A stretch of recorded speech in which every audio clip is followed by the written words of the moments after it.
Ambassador Yun Na walked through the bright metal hallways of the space station. Her black hair was pulled back tight, and she wore the dark blue uniform of Earth's diplomatic service. Behind her, 3 other humans followed quietly. They had traveled for 6 months to reach this place where aliens from across the galaxy came to meet and talk. The space station was huge. Windows showed the black of space filled with stars. Strange ships floated outside, some shaped like long worms, others like giant flowers made of metal. Na had studied pictures of alien ships for years, but seeing them in real life made her heart beat faster. "The human delegation, I presume," said a voice that sounded like wind chimes. Na turned to see a tall, thin creature made of what looked like clear crystal. Light moved through its body in slow waves. She had read about this species in her files. They were called the Veltar, and they ran much of the Galactic Confederation. "I am Council Representative Thexera," the crystal being continued. "Welcome to Station Unity." "Thank you," Na replied with a small bow. "We are honored to be here." The alien's head tilted in a way that seemed amused. "Yes, well, we shall see. Please, follow me to the assignment chamber." As they walked deeper into the station, Na saw more aliens. Some looked like giant insects walking on 2 legs. Others were covered in fur and had too many eyes. A few seemed to be made of moving shadows. All of them stopped to stare at the humans as they passed. "First time seeing humans," explained Jin Wu, the team's main negotiator. He was young but had studied alien cultures for 10 years. "We are the new curiosity." Dr. Bo Ri, their scientist, was busy looking at everything with wide eyes. She carried a small device that recorded sounds and images. "Look at how they build their walls," she whispered. "The metal seems to grow like plants." The 4th team member, Hun Min, said nothing. He was their communication expert, and he was listening carefully to all the different sounds the aliens made when they talked. Some clicked, others hummed, and a few made noises like music. They reached a large round room with a table in the center. Thexera moved to one side and picked up a thin, flat device that glowed with symbols. "Your assignments," the crystal being said, sliding the device across the table to Na. Na picked it up and read the words that appeared in Korean. Her face did not change, but inside she felt surprised and a little angry. The 3 species listed on the device were known throughout the galaxy as the most dangerous and impossible to deal with. "The Krek swarm," she read out loud. "A species of insect-like warriors who have never agreed to any peace treaty. They communicate only through combat and ritual fighting." "The Vorthak Collective," she continued. "Beings made of pure energy who feed on the life force of other creatures. They have consumed 17 diplomatic teams in the past 50 years. And the Zephyrian Raiders. A nomadic people who attack trade ships and refuse all attempts at communication. They have been at war with the Confederation for over a century." Thexera's crystal body sparkled with what might have been amusement. "These species have rejected all diplomatic efforts. They are considered hopeless cases. We thought perhaps fresh minds might find new approaches." Na looked up from the device and met the alien's glowing eyes. She understood now. The Confederation did not expect humans to succeed. They expected humans to fail quickly and quietly, maybe even to die trying. This was not an honor. This was a way to keep the new species busy while the real work happened elsewhere. "These are certainly challenging assignments," Na said calmly. "Quite impossible actually," Thexera replied. "But I am sure you will do your best." Jin Wu leaned forward. "What resources will we have? What support?" "The same as any diplomatic mission," the crystal being answered. "A small ship, basic supplies and protection fields. Though I doubt the protection fields will help much against the Vorthak." Dr. Bo Ri spoke up for the first time. "What about research materials? Cultural studies? Previous diplomatic reports?" "All previous diplomatic teams are dead," Thexera said simply. "There are no successful reports to review." Na stood up and bowed again. "Thank you for trusting us with these important cases. When should we begin?" "Immediately if you are ready. Your ship is prepared in Docking Bay 7. As they walked toward the docking bay, Hun Min finally spoke. "They want us to fail." "Yes," Na agreed quietly. "They think we are just another species that talks big but runs away when things get hard." "And are we?" asked Jin Wu. Na smiled for the first time since arriving at the station. "That depends. Are you ready to make friends with the 3 most dangerous species in the galaxy?" Dr. Bo Ri laughed softly. "When has humanity ever backed down from an impossible challenge?" Behind them, other aliens watched the humans walk away. None of them expected to see the small group alive again. In the history of the galaxy, no species had ever successfully made peace with the Kreks, the Vorthak, or the Zephyrians. But then again, no species had ever been quite like humans before. Jin Woo stood outside the airlock door that led to the Krek's ship. Through the thick glass window, he could see dark metal walls covered in sharp spikes. Red lights moved back and forth like angry eyes. The ship looked more like a weapon than a place where anyone could live. "Are you sure about this?" Dr. Bo-ri asked through the radio in his ear. She was back on their human ship, watching everything through cameras attached to his suit. "No," Jinwoo said honestly. But being sure never helped anyone make friends. He had studied the Krek's files for 3 days straight. Every other species in the galaxy was afraid of them. They were 2 meters tall, looked like giant insects that walked on 2 legs, and had 4 arms that ended in sharp claws. Their faces had huge compound eyes and mouths full of teeth designed for cutting through metal. But Jean had noticed something in the old videos. The way they moved was not random violence. There were patterns. Rules. It looked like a dance, but a deadly one. "Remember," came Na's voice through the radio, "if this goes wrong, get back to the ship immediately." "Understood," Jean replied, though he had no plan to run away. The airlock opened with a sound like breaking glass. Hot air rushed out, carrying smells of metal and something that reminded him of burning rubber. Jean stepped inside and the door closed behind him with a loud bang. The inside of the Krek's ship was dark except for the red lights. The ceiling was low and everything was covered in scratches and dents. Jean could hear clicking sounds coming from deeper in the ship, like someone tapping metal with metal very fast. A shadow moved in the darkness ahead. Then another. Jin's heart started beating faster, but he forced himself to walk forward slowly. Running would mean instant death. The first Kreks appeared in the red light like something from a nightmare.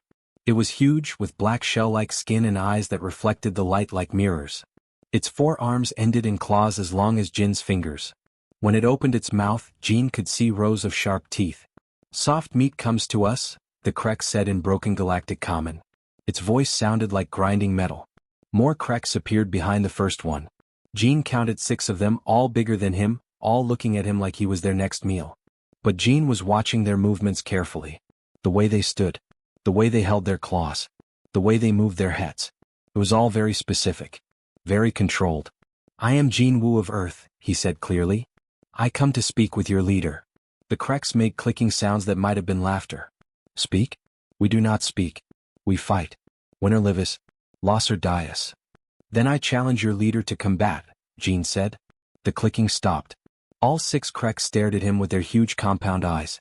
"You are small," said the first Kreks. "You have no claws. No armor. You will die in cessensis." "Maybe," Jin agreed. "But I still challenge." More clicking, but this time it sounded different. Surprised. Interested. A new voice came from the darkness, deeper and more controlled than the others. "I am Swarm Commander Zakt. You wish to die, soft meat." The largest Kreks Jin had ever seen stepped into the light. It was almost 3 meters tall, with scars covering its black shell. Its claws were longer and sharper than the others, and its eyes glowed with intelligence. "I wish to understand," Jin replied. "And understanding requires risk." Zaktish tilted its head in a way that looked almost curious. "You speak strangely for prey."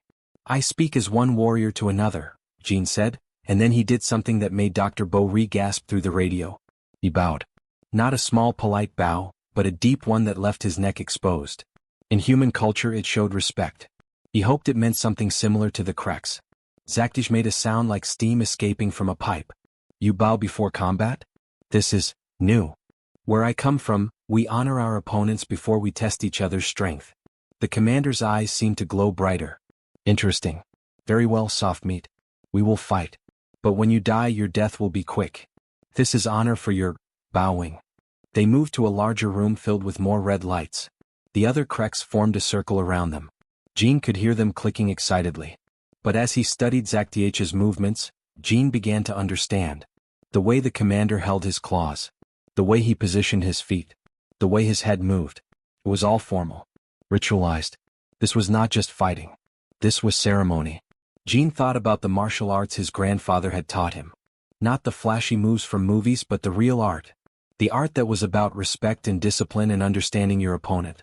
When Zaktich attacked, Jin was ready. Not to win, but to show that he understood the rules of this deadly dance. He dodged the first strike and countered with a move that left him open to the second. He blocked the third attack but let the fourth one through his defense. Each time he was hit, he got back up and bowed before continuing. The other cracks stopped clicking. They watched in silence as this small soft creature fought their leader with moves that showed skill, but always left openings. Always gave respect. Always honored the combat. Finally, Zakdh stopped attacking. Why do you fight to loss? Jean, bleeding from several cuts, smiled and bowed again. Because only by losing to a master can a student truly learn. Hun Min stared through the thick glass wall at the thing floating in the containment field. The Vorthak looked like a storm made of light. Colors that had no names swirled and twisted inside a shape that was never the same twice. Sometimes it looked like a person made of fire. Sometimes it looked like a cloud of angry lightning. 17 diplomatic teams, Dr. Soyu said quietly beside him. All dead. The Vorthak consumed their life energy in seconds. The creature in the containment field pulsed brighter, as if it had heard them talking. Red waves of energy hit the walls, making the metal glow hot. Even through the protective barriers, Hun could feel heat on his face. The neural interface is ready, Soyu continued, pointing to a chair covered in wires and strange devices. But I must tell you again, this is madness. No one has ever successfully connected minds with a Vorthak and lived. Hun nodded but did not move away from the window. He had been studying the creature for 2 days, watching its patterns. The energy storms were not random. They had rhythm, purpose, almost like language. What if they are not trying to kill us? He asked. The 17 dead teams might disagree, so you replied. What if they are trying to communicate but the only way they know how is through energy transfer? What if consuming life force is how they share information with their own kind? So you looked at him with worry in her eyes. That is a very expensive guess to make with your life. Through the radio in his ear, Hun heard Na's voice from their ship. Hun, you do not have to do this. We can find another way. There is no other way, Hun said softly. Every species that has tried to communicate with them used translators and protective barriers. No one has ever tried to actually connect. He walked to the chair and sat down. So you began attaching the neural interface cables to his head. Each one felt cold against his skin. The connection will be direct, so you explained as she worked. Your thoughts, your memories, your emotions, everything will be open to the Vorthak. And theirs to you. If the energy transfer is too strong, it could kill you in seconds. Hun closed his eyes and thought about his family. His parents had died in the war between Earth and the Mars colonies when he was 12. His sister had died in a transport accident 3 years later. He had spent most of his life alone, learning alien languages because talking to strangers felt safer than making friends he might lose. Pain was something he understood very well. Activate the connection, he said. Soyu's hand hesitated over the control panel. Hun, once this starts, I cannot stop it safely. You will have to break the connection yourself from inside your own mind. I understand. She pressed the button. The world exploded into fire and lightning inside Hun's head. The Vorthak's consciousness hit his mind like a tsunami of pure energy. Images flashed through his thoughts so fast he could barely understand them: dying stars, empty space, cold and hunger that lasted for millions of years. The creature was trying to consume his life energy, just like it had done to the 17 teams before him. But instead of fighting back or trying to protect himself, Hun did something different. He opened his memories completely. He shared his pain. The image of his parents' ship exploding in space. The sound of his sister's voice in her last message. The empty years that followed, studying alone, working alone, sleeping alone in spaceships traveling between distant worlds. The Vorthak's assault stopped suddenly. A voice that felt like warm sunlight touched his thoughts. You give pain freely? Pain shared is pain divided, Hun thought back, remembering something his grandmother used to say. Joy shared is joy multiplied.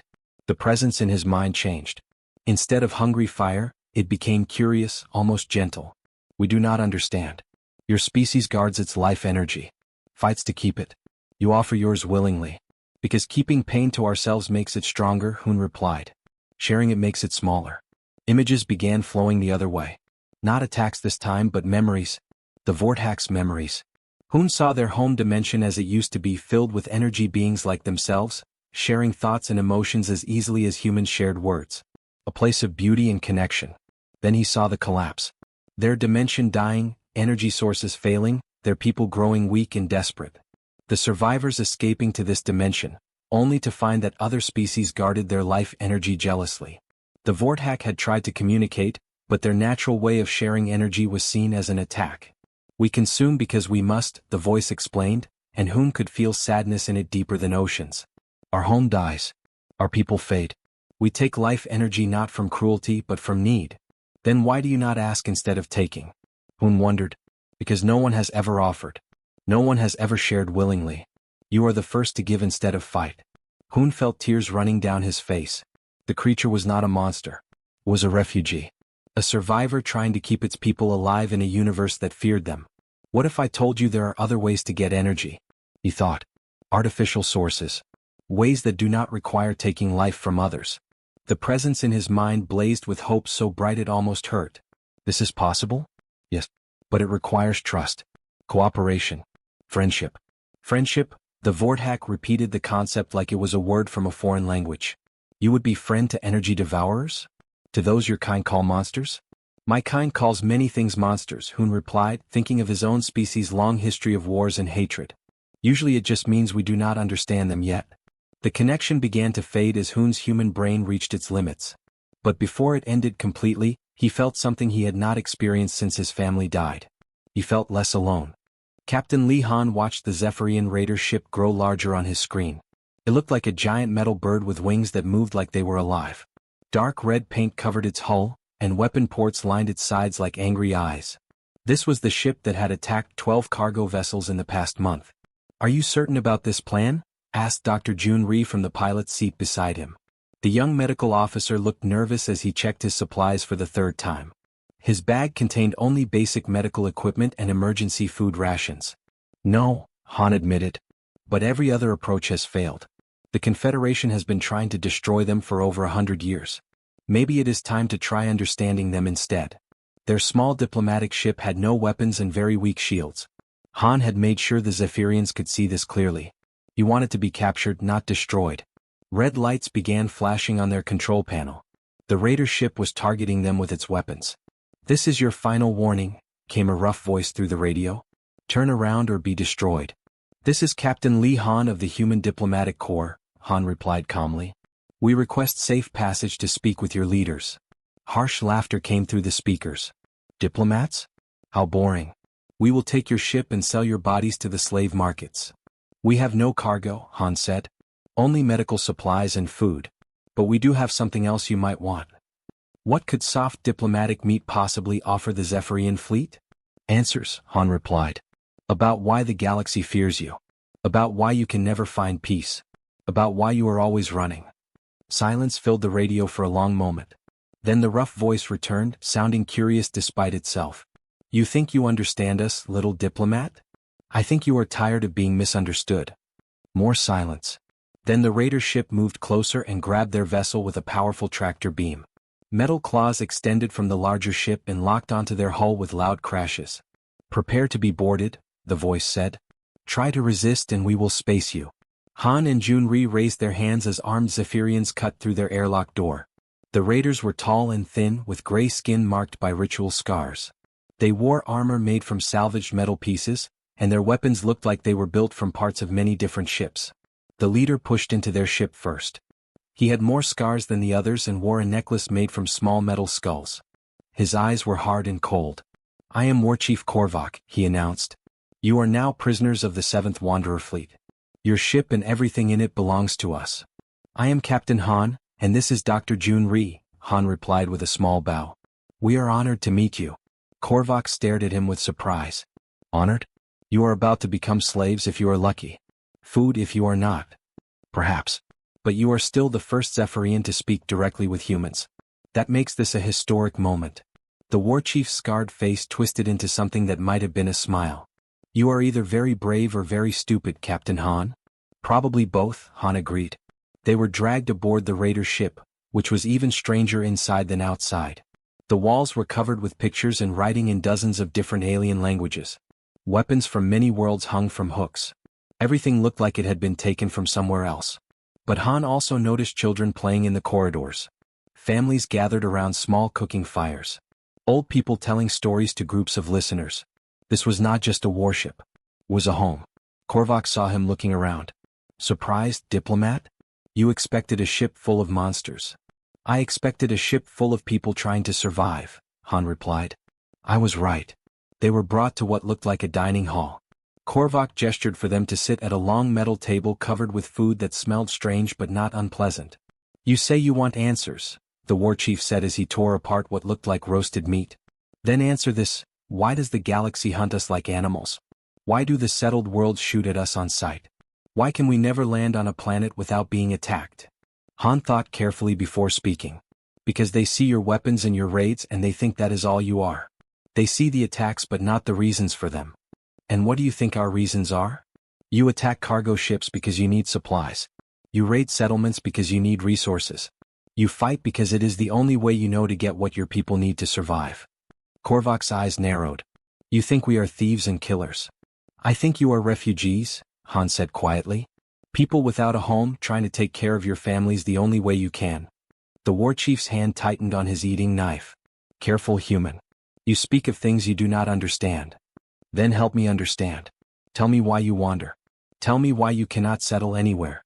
Tell me what happened to your home. Before Korvac could answer, a young Zephyrian woman ran into the hall. She was crying and spoke rapidly in their native language. Korvac's face went pale. He stood up quickly. The children. They're sick. The star plague has returned. Junri was already reaching for his medical bag. I can help. You? Korvac looked at him with suspicion. Why would an alien help our young? Junri met his eyes steadily. Because children are children no matter what species they belong to. And I am a doctor before I am anything else. Ambassador Yun Na stood in the great assembly hall of the Galactic Confederation. Around her sat representatives from hundreds of worlds, their different shapes and colors filling the enormous room like a living rainbow. But today all their strange eyes were focused on the humans and their three unlikely allies. 6 months had passed since the diplomatic mission began. 6 months since everyone expected the human team to die quickly and quietly. Now those same humans sat at the center of the most powerful military alliance the galaxy had ever seen. The Harvester attack began 3 days ago, Na said, her voice clear and strong. Behind her, a large screen showed images of the battle.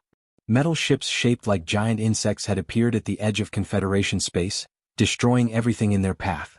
The Harvesters were machines, not living creatures. They had been built by some long-dead civilization to consume entire worlds and turn them into more war machines. For 1,000 years, they had stayed in the dark spaces between galaxies. Now they had returned. Our outer colony sent distress calls for 18 hours before going silent, Na continued. 5 worlds. 2 million people. Gone. Council Representative Thexera, the crystal being who had given humans the impossible assignments, stood up from the audience. Yes, we know about the attacks. The question is what can be done. Our greatest fleets have tried to stop the Harvesters before. They always fail. This time is different, Na replied calmly. How? Thexera demanded. What do humans have that we lack? Na smiled and gestured to her left. Friends. Swarm Commander Zakdach rose from his seat. The massive Krex warrior looked even more frightening in the bright lights of the assembly hall. His black shell armor was covered with new scars from the recent battle, and his 4 arms ended in claws that could cut through steel. The human Jin Wu taught us that true warriors protect instead of conquer, Zakdach said, his voice filling the huge room. When the machine fleets attacked the colony worlds, we did not ask what payment we would receive. We asked only how many civilians needed saving. Gasps came from around the hall. The Krex had never protected anyone except their own swarm before. The human warrior showed us honor through understanding. Now we fight with honor, not for conquest. Zakdach's compound eyes glowed. The Harvestier Makinus learned that Krex claws can tear apart any metal when we fight to save others. A bright light began to glow in the air above the seats. The Vorthak entity appeared, its energy form shifting between colors that had no names. When it spoke, its voice touched everyone's mind directly.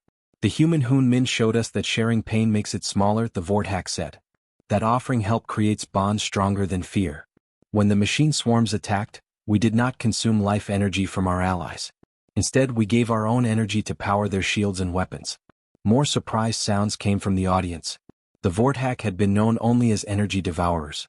The idea that they could give energy instead of taking it had never occurred to anyone. We discovered that giving energy to save lives feels better than taking energy to save only ourselves, the Vorthak continued. The Harvester machines could not understand why their weapons lost power when they fired at us. They could not drain what we freely gave away. Finally, War Chief Korvac stood up. The Zephyrian leader looked different than he had 6 months ago. His armor was cleaner, his weapons well maintained instead of cobbled together from scrap. Most importantly, his eyes no longer held the desperate anger of someone with no home. Captain Han and Dr. Jun-Ri saved our children when they were dying, Korvac said, his rough voice carrying clearly through the hall. Not because we paid them. Not because we forced them. But because they said all children deserve to see tomorrow. He paused and looked directly at Thexera. When the harvester swarms attacked the evacuation ships, my people did not run away to save ourselves. We stayed. We fought. We used our speed and knowledge of asteroid fields to guide the slow civilian transports to safety. Korvac's scarred hand touched the small metal skulls on his necklace, but now Na knew they were not trophies of victory. They were memorials for fallen family members.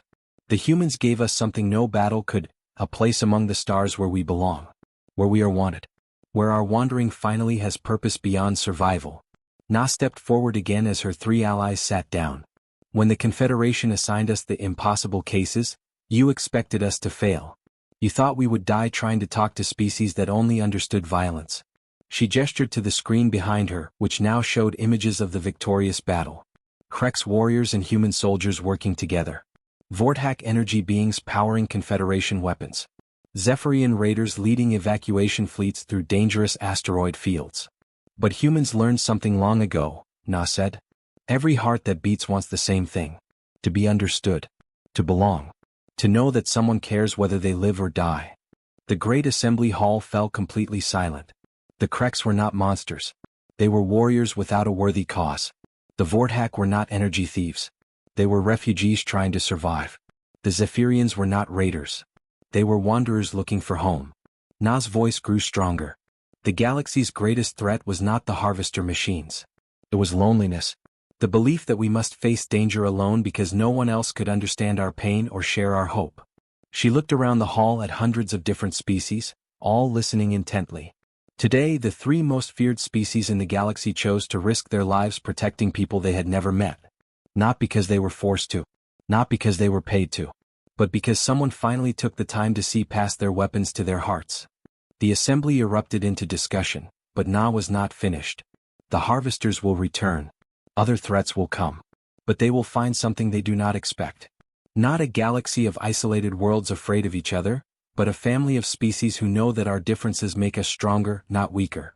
She smiled as she delivered her final words. Because sometimes the most powerful weapon in the universe is simply saying, I see you. I understand you. You are not alone.